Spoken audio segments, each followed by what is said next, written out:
You get into a season and you've got all these expectations and you're coming off of a Super Bowl run. You've got this idea in your head. Are they going to win 13? Are they going to win 15? Are they going to win 10? And you draw it up in your head as much as you want. How are they going to start the season off? Where are Mhm. you going to get to? And here we are at 3-0. And I feel like everybody's just kind of like, okay, go Birds. It is the Cat Country 96 Birds recap, and it's brought to you by our friends at Miller Lite, the official beer sponsor of the Philadelphia Eagles, and by Banko Beverage with my partner, as always, Sam Malone. Good to talk to you, buddy. How we feeling today? Go Birds to you. You too, go Birds. I'll tell you, if you felt that, that means we have a 1 o'clock game on Sunday. That's what that is. So here's the thing. I was in Denver last week visiting my brother. Yeah. And I go to look at I was like, are they kicking off in Europe or something today? Why is there an 11 o'clock game? And then I looked and I was like, why are all these games 11 o'clock?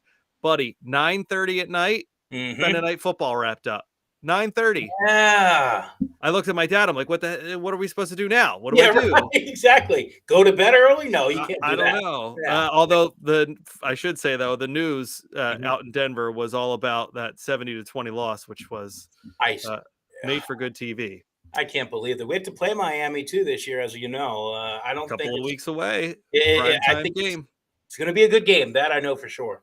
Well, let's focus on the other team. Well, one of the other teams from Sure. Florida that they did just play, Tampa Mhm. Bay on Monday Night Football. Felt like a dominant win. I mean, it felt like things to clean up for sure, but Sean Desai and that defense doing great. Big credit to him with all the injuries they've had, particularly in the back seven, getting that solidified and guys showing up and making plays. You get the Reed Blankenship interception, you get the safety.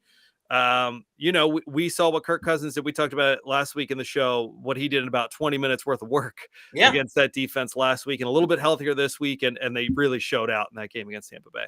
And I knew having a couple of guys in the secondary, having them back, including Reed, and Bradbury. I knew that was going to make a huge difference. Did I think it was going to make this much of a difference? I'm not sure, but they really, like you said, to use the word, they dominated that game.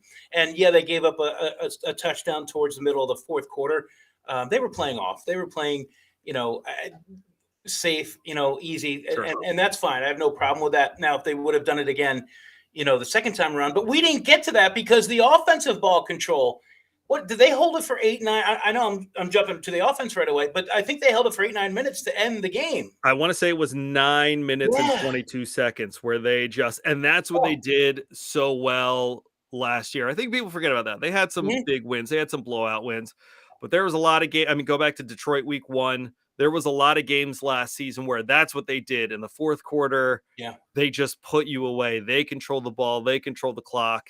Yeah, about 10 minutes. It was amazing. And it was just a masterful job. You can't execute it much better. Something that they did so well last year. Yeah. And yeah, I mean, you've got to be excited about what you see from DeAndre Swift, Mhm. who, one of the things that I think people were critical a little bit of Miles Sanders as a lead back last year and in his time in Philadelphia was he would go patient for a second and then would just bounce Yeah. outside. Right. I don't know the last time we saw a runner, and we've had some good running backs come through Philadelphia. Mhm. It might be going back to a guy like LaShawn McCoy, who was patient and then could hit a hole. We see that from DeAndre Swift, who had himself a day once again, only 16 carries and over 100 yards. So, man, when they can get that ground and pound going, they're going to be a problem. There was a point in the game where I believe it was 3 or 4 offensive series for the Birds that I didn't see DeAndre Swift in there. And of course, I started getting a little bit nervous. I'm like, all right, he's usually not out for 3 series in a row, but actually he is with only 16 carries. I thought there was some kind of injury. And then, of course, you see him. As soon as I question it, I think I texted Jerry. And I'm like, uh-oh, is something wrong with DeAndre? And a minute later, he gets the ball and bangs one out for 18 yards. He goes, nope, doubt it. Everything looks good. I mean, you look at him, and you don't want to call him a part-time player, but imagine if he was the back the entire game. This guy's going to have 400 yards. Yes, I'm exaggerating, obviously, but just as good as he's playing football. And he's picking up. I know the strong point isn't picking up a blitz or, reading that right. That's not one of his strong points, but he's doing pretty well. Enough for Rashad Penny, who's another guy who he's not even seeing the field this year at all. And that's another question. What are we going to do with Rashad Penny at this point? Who knows? And I think that kind of goes back to everyone who was saying, well, where was DeAndre Swift week one? Yeah, yeah. That I think until you're facing live heat, I Mhm. wonder if, you're thinking, because look, DeAndre, his history has been with injury. Right. And so you think, okay, is he really going to want to repeatedly stick his nose against the blitz and do those sorts of things? He's shown in the first couple of weeks, in my opinion, it felt like week one, maybe it was just like, look, we know what we've got in Kenny Gainwell, and that's great. And I love Kenny Gainwell as a player. Sure. We're seeing why, when healthy, DeAndre Swift is Oh. a dangerous weapon in the backfield. Hmm. And suddenly that move, look, we talked about it going into week one, what basically Carolina paid Miles Sanders, who's, Carolina are not really doing too much early on this season, Right, right. to get back DeAndre Swift in that trade and to basically paying your whole full deck of backs what it was going to cost you for Miles Sanders. Yeah. Certainly a value grab there for the Eagles. Good to see Olamide Zaccheaus step Oh up my in gosh. Quez Yes. Watkins' absence as well. Yeah. That big touchdown pass. A credit to Jalen Hurts, because he Huh. saw that rusher coming. That's not an easy throw, and to put it on a line Yeah. like that, that was a quarterback's throw right there for that touchdown. I've watched that replay over and over again, as a lot of people have, I'm sure, a lot of Eagle fans. And you're right, like holding it to the very last second.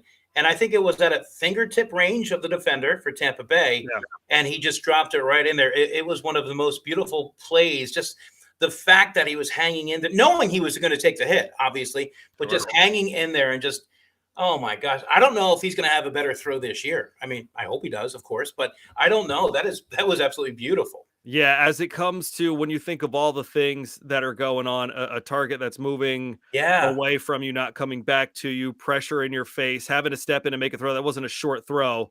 That was I think a 34-yard Yeah. touchdown pass that he threw. That is a thrower's throw right there. So big credit to Mhm. Jalen. He had the two picks in the game.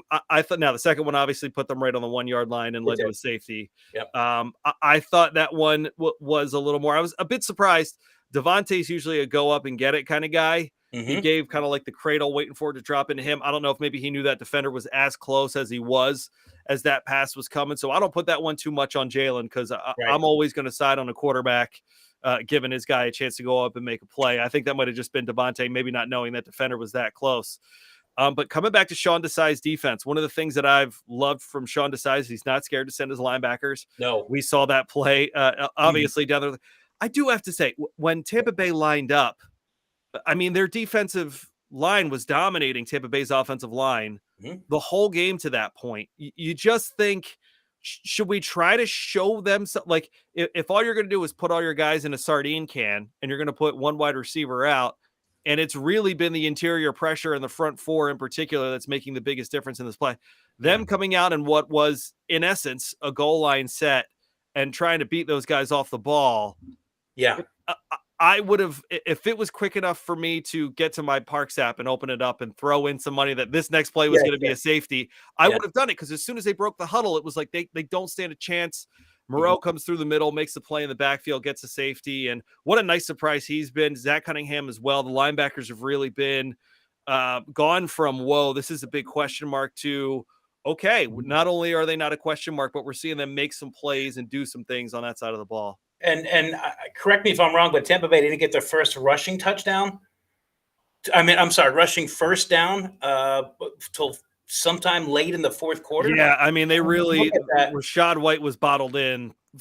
for most of the game. I think his longest run was, I think he ripped off like a 12-yard run, yeah, to your point, in the fourth Yeah. quarter. But at that point, to what we were saying earlier, you're kind of playing prevent defense. You're going to let that kind of stuff happen. But Yeah. yeah, just a big credit, especially coming off that Justin Jefferson game. My Mhm. concerns were there with Mike Evans and Chris Godwin, and the Eagles front just did a really great Oh. job.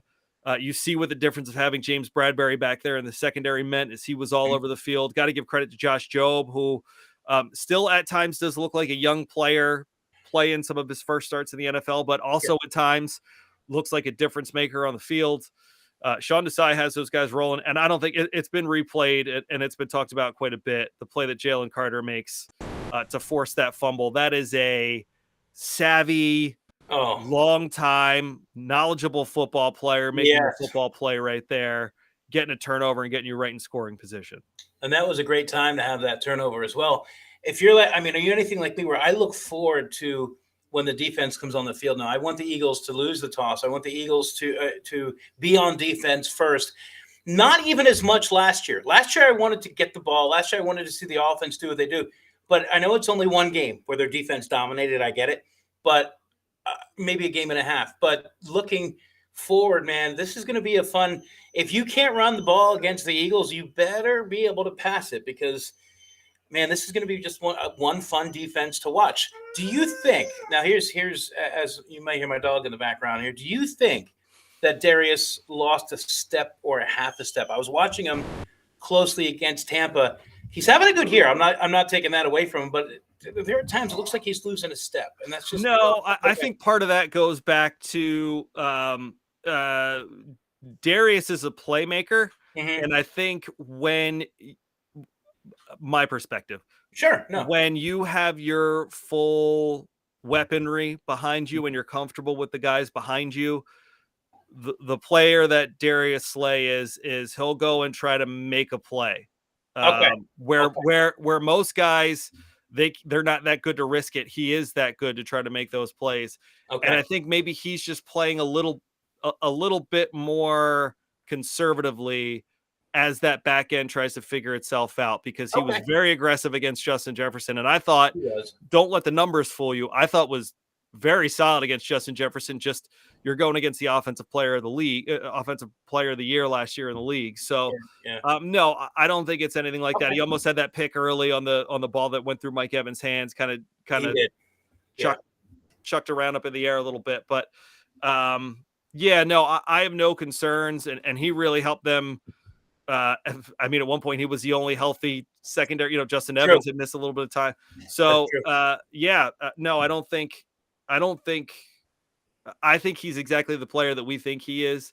I'm wondering if maybe just because of all the changes that have happened back there and communication and comfortability. Look, that was something that we saw towards the end of the season last year. You go back to that Dallas game and the big 3rd and 20 whatever that they picked up, or 4th and 20 Yeah. and whatever Yep. that they picked up. I think Oh, Slay feels a little more comfortable. Bradbury on the field probably feels pretty good with Reed on the field. yeah. Probably still feeling out Evans or Brown or Mhm. Edmonds or whoever's kind of rotating in, depending on whatever the situation might be. So, Okay. no, I think Slay is still Darius Slay, and I don't have any concerns about that All right. going forward. That makes me feel better. It really does. That's what I'm here for, Sam. Thank you. So we touched on offense, we touched on defense, Yeah, special teams. We got to give some love to Britton Covey. we Had a do. fumble last week.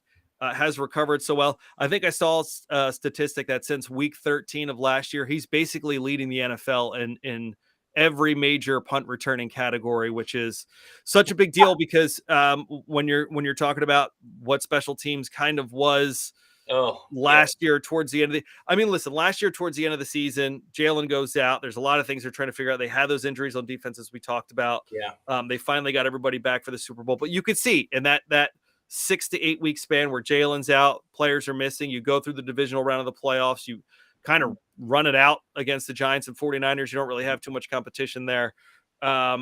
Special teams obviously showed its head in the Super Bowl and Yeah. was a concern, but Britton Covey was, I think, especially at the start of last season, somebody, myself included, I was critical of, Sure. is there not anybody else that could go back there and kind of do this work? But Yeah. he's been impressive, making people miss tackles and getting big chunk yards, not just short little returns, which are great, not just fair Mhm. catches, which are great, protect the ball. But, Yeah. you break off 20, 30, 40, 50-yard returns. It's a big deal in this league.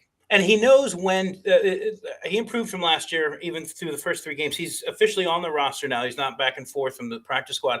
He knows when to make the fair catch now more, I think, than he did last year. He knows when not to make the fair catch this year. I've noticed a couple times. And the guy's fast. He's finding the holes more. I mean, like you said, is he leading the NFL in punt return yards or close to it?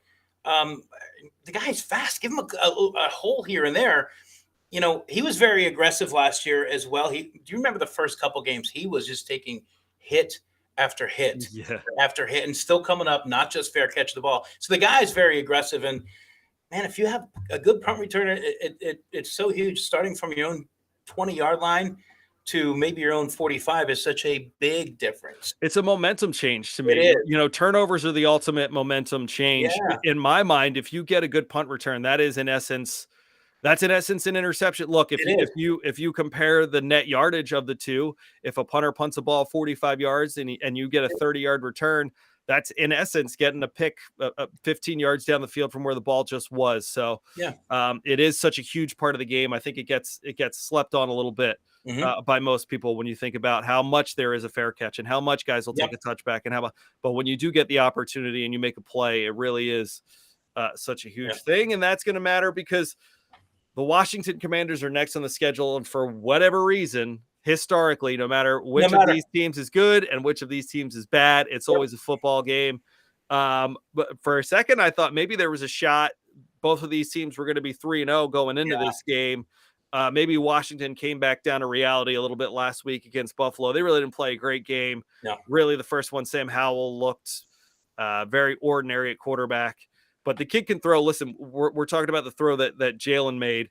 There's a couple of big boy throws that Sam Howell made those first couple of weeks of the season that were like the guy doesn't see a window he doesn't think a football could fit in. Now, we saw last week maybe that cost him a little bit in Buffalo. We had a couple of picks that were very Yeah. There's I'm some. sure I'm sure he was like, "Man, I really shouldn't have thrown that." Yep. But nonetheless, it's going to be a good game. That defense is really solid. They got put in some difficult positions against Buffalo last week, but Washington, Philadelphia, we know what these games mean. Once you start those divisional games, they've got a little more oomph to them. And you go Yeah. back to, when Carson was playing quarterback in Washington, that game really set the tone for the Eagles last season. So we'll see if they can kind of get that going again this year and see if they can make Sam Howell make the same mistakes that Buffalo did last week. Hopefully they do, and you know as well as I do that this, Washington is not going to come out and lose 30-7 again like they did last week or whatever it was. They're going to play a better game. It is the NFC East. It is September. I mean, they're a much better team than they were last year.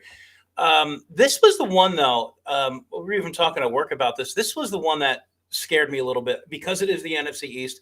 It is the first NFC East game of the year, and it is against Washington at home. Eagles coming off of another big primetime win. So that's two primetime wins they've had so far. I think they're going to have to play a game similar to last week. To dominate. You want them to dominate Washington. I'm not sure if Washington is going to just their quarterback Hal's not going to throw 4 picks again, like you said. But this is the one that just scared me on the schedule. And I think I remember saying I wouldn't be surprised if it's like a 3-1 coming out going into week 4, week 5. It's very this one scares me. This one scares me a lot. Yeah, because I think Washington, particularly, we know how good their Yeah. defensive line can be. Brian Robinson has gotten his at running back. Yep. Really, the only inconsistent thing has been some of their passing game, but at times they've looked really sharp, and then there's Yeah. times where they've looked not so great, and that's part of starting a young quarterback. But It is. they're going to have to be buttoned up in that secondary because Mhm. I mean it. I mentioned that throw that Jalen had to Olamide Zaccheaus and how Yeah. big time throw that is. Sam Howell's gonna throw it in there, and if you're not playing and if you're not tight, Yeah. he is able to pick you apart, and he's shown that in the first couple of weeks of the season. So it's gonna be a fun game. It's like you said, these NFC East games doesn't matter what your record says. Somebody's coming in for a fight, and it definitely should be a game on Sunday. No, they still have the receiver. I can't think of his name. Local. Terry McLaurin. Jahan Dotson, Penn Yeah, State kid. Yeah. he's starting for Washington. So I mean, good year last year. Had a couple. I think he played 2 or 3 games against the Eagles so far. But that's another guy to watch out for. Sure, and it's going to be a fun game. Certainly, Yeah. people are going to be ready to go. And you wonder, to your point, on those primetime games, 1 o'clock kickoff. Yes. Just kind of that. You wonder if you come out just a little, Mm-hmm. just a little flat. So it's going to be important for the Eagles to get it going because if they make it a game with Washington, we know how tight these games already are in the NFC East. That will certainly Right. be an added element. So we will wait to see what happens. Big week for AJ Brown this past Yes. week. Good to see him get his after everybody was concerned about all that stuff going on in the locker room. I'm sure he was a happy guy after this game, and hopefully he can continue that against Washington next week. We got to get him these catches like he's been getting, but we got to get him a touchdown. I know he dropped a couple in the end zone, and you're like, come on, just catch the ball, AJ. We're giving it to you. Now you're dropping these, but it'll all work out. You know it will. It's AJ Brown. He's professional. He's a darn good football player. It's going to work out. Yeah. We had the same offensive coordinator in college, AJ Brown and I, Sam. How about that fun fact? Are you starting for the Birds? You should be. Maybe next week. It is the Cat Country 96 Birds recap. We're practically the same player. It's Cat Country 96 Birds recap. It is brought to you by Miller Lite, the official beer sponsor of the Philadelphia Eagles, and by Banko Beverage Company. Thank you as always to our friends over there. Shout out to Phil Longo, our offensive coordinator that AJ Brown and I shared. That is pretty cool, though. That is pretty neat. It's whenever you ever play two truths and a lie, that's always my random truth. Everybody's like, "There's no way," and then I go, "Yeah, I like that." I think you would think if people looked at me, we have the same physical physique. We're pretty much two big, strong guys. But how would Maurice call your touchdown, though? Oh, that'd be fun. That'd be really good. Yeah. Okay, that's a good spot to wrap it up here. We're going to be back with you after the Washington game. Oh, coming up October 17th, we're going to be out doing this show live. We're going to be at Woody's. Yes. That's going to be at 12:30. Following Dallas on Monday night. So we're going to get a really good look at kind of where things are at that point. But just mark that on your calendars. Just a couple of weeks from now, October 17th, we'll be out wrapping up the Jets game and looking forward, right, to the Dolphins game, if I'm not mistaken, at that point. We'll be getting ready for the Jets game, right? Do I have that right? No, Jets play on the 15th. Eagles, Jets, yes. Yes. Okay, so we'll be wrapping up Jets and maybe looking forward to what could, fingers crossed, it would be great, be potentially a 6-0 Eagles against a 6-0 Miami Dolphins. That would be and a primetime game once again. I know. So that would be pretty awesome. So for my buddy Sam Malone, thank you, buddy, as always. Yes, you got it. Hey, let's give a little shout out to the Fighting Phils and congratulate them on another playoff. And a little shout out to the Fighting Phils. Yes, we got Red October coming up now. Yes, we do. That's right. So big shout out to the Phils. Big shout out to the Birds. It is a Cat Country 96 Birds recap. It's brought to you by Miller Lite, the official beer sponsor of the Philadelphia Eagles, and by Banko Beverage Company. For my buddy Sam Malone, I'm Kevin Crockett. We'll catch you guys next week. Go Birds. Go Birds.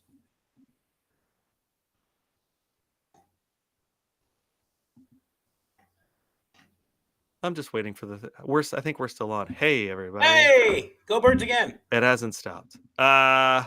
Okay. Well, listen, Sam, I'm going to, I think we're done. It's just giving me a stop sign. So I'm going to X us out, and I want you to know that I'll miss you terribly. I feel the same way. And go Birds. Go Birds. Bye. See you, buddy.